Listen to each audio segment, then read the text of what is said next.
Hallelujah. This spoken word piece is actually one of my newest ones.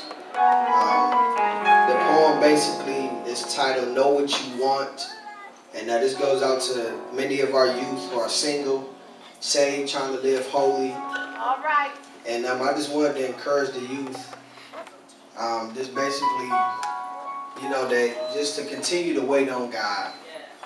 I mean, because as we talked about in the Sabbath school lesson, we know sexual sins are prevalent, trying to get you to fornicate, do this, do that, do that. But this poem hopefully will encourage you to let you know to not only be abstinent, but to wait on God for our husbands and our wives. And this is for me too. So this is not just for you, but I wrote this from my own personal experience. So y'all bear with me. If I forget a line, y'all bear with me because it's new. But I want to do this from memory. It's called Know What You Want. Know what you want. There was this person I knew who... Oh, let's run that back.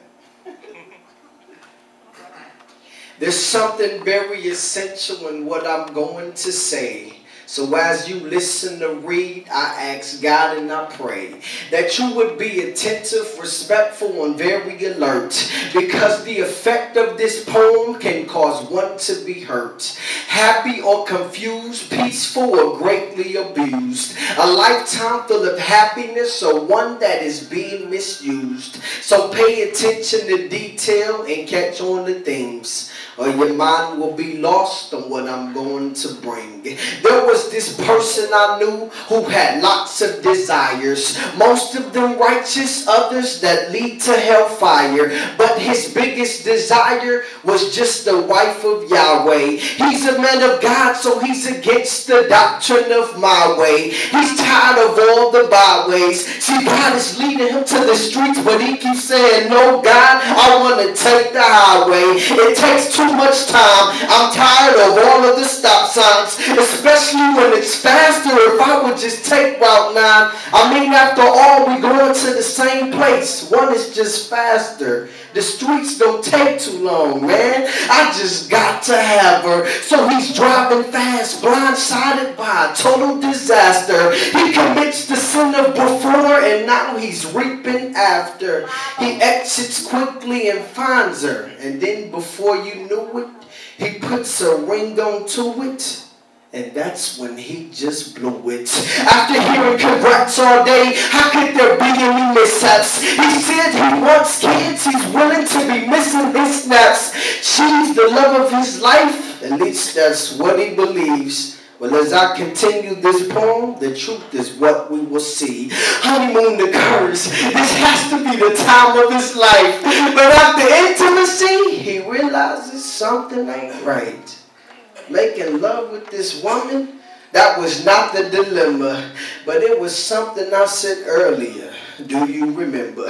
On the highway she took, there were a couple of detours. One said she wasn't the one, the other said, hey, you know she's yours. But that's when it clicked. God spoke like the sound of a keyboard. He said, the one that you're with is not the one that's supposed to be yours.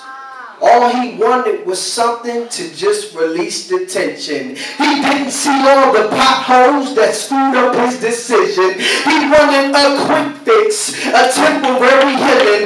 Now he's stuck with the permanent decision based off his feelings. Making choices without Jesus and true examination. Not really waiting on God, not having the patience, can lead to flat tires, road rage, and delays in traffic. Feelings of wanting marriage versus I just got to have it will conflict your mind with confusion, hurt, pain, and regret. A life of responsibility that you aren't ready for yet. If you really want marriage, you have to want more than just sex, or the one that you will marry will just become your ex. So make sure that you're ready before you say I do. Because marriage is not about one person, it takes two. Women pregnant or not, marriage should not be forced, or all of the intercourse will will just lead to divorce. Now, I'm not married at all. I'm yet still living single. This encourages me as well when I be wanting to mingle. Keep God first or your life will stink bad as a skunk. Till then, consult God, examine, and know what you want. God bless you.